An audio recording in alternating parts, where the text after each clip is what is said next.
बहुत दिनों की बात है, एक बड़ी सी झील के किनारे छोटे छोटे बिल बनाकर खरगोशों के कई परिवार रहते थे। पास के ही छोटे से तालाब में हाथियों का एक झुंड रहता था। गर्मियों के दिन थे, छोटे छोटे तालाबों के पानी सूख गए। इस बात को लेकर हाथियों को बड़ी चिंता हो गई। सभी हाथियों ने सरदार हाथी से कहा, महाराज, तालाब का पानी सूख चुका है। अगर पानी नहीं मिलेगा तो हम सब तड़प तड़प कर मर जाएंगे। चिंता ना करो भाइयों, मैंने पानी से भरी लबालब एक झील देखी है। चलो हम सब वही पानी पीने जाते हैं। सरदार हाथी की बातें सुनकर सभी हाथी खुश हो गए और सरदार हाथी के पीछे पीछे चल दिए।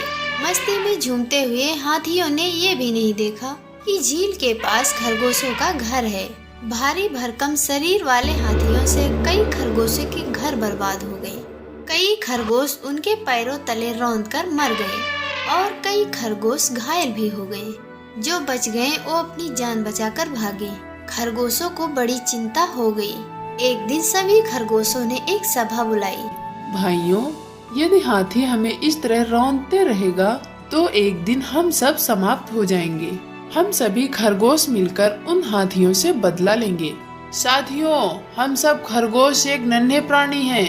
हाथियों के सामने हम एक पल भी नहीं टिक पाएंगे। बदला लेना तो दूर, उनका बाल बांका भी नहीं कर पाएंगे। तब तो हमें ये जगह छोड़ देनी चाहिए। इसी में हम सबकी भलाई है। नहीं, हम इस स्थान को नहीं छोड़ सकते।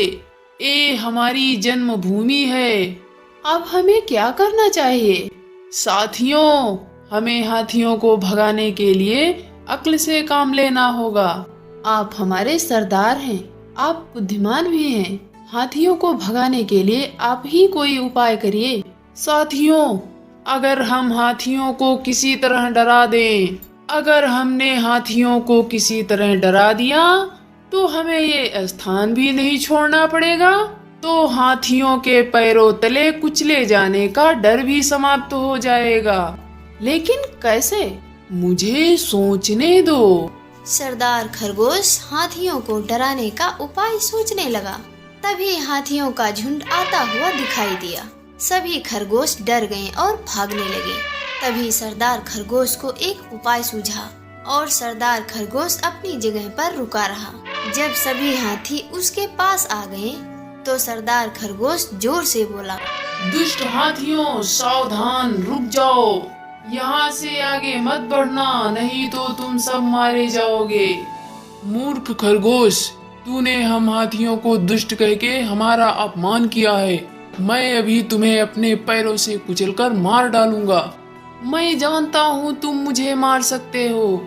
अरे मूर्ख हाथियों, क्या तुम्हारे शरीर की तरह तुम्हारी बुद्धि भी मोटी हो गई है? मैं तो तुम सब की भलाई के लिए रोक रहा हूँ। हमारी कौन सी भलाई? ये झील चांद देवता की है। चांद देवता तुम हाथियों पर क्रोधित हैं। खरगोश की बात सुनकर हाथियों का सरदार आश्चर्य में पड़ गया और घबराते हुए बोला, तुम्हें कैसे मालूम कि चांद देवता हम हाथियों से क्रोधित हैं?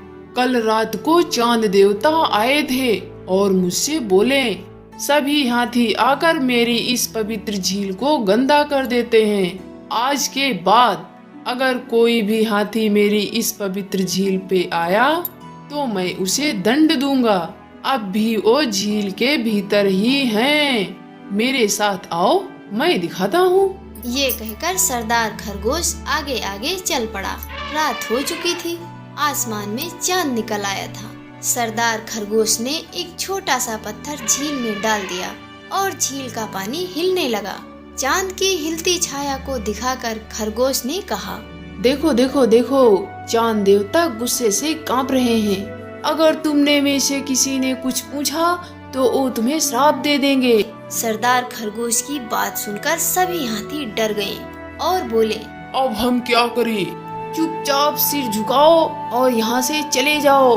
फिर कभी इस झील में पानी पीने मत आना। सभी हाथियों ने वैसा ही किया और वहाँ से चले गए। खरगोश ने अपनी बुद्धिमानी से हाथियों को हमेशा के लिए वहाँ से भगा दिया। और खुशी खुशी से रहने लगे। इस कहानी से हमें यह शिक्षा मिलती है कि बुद्धिमान व्यक्ति की हमेशा विजय होती है।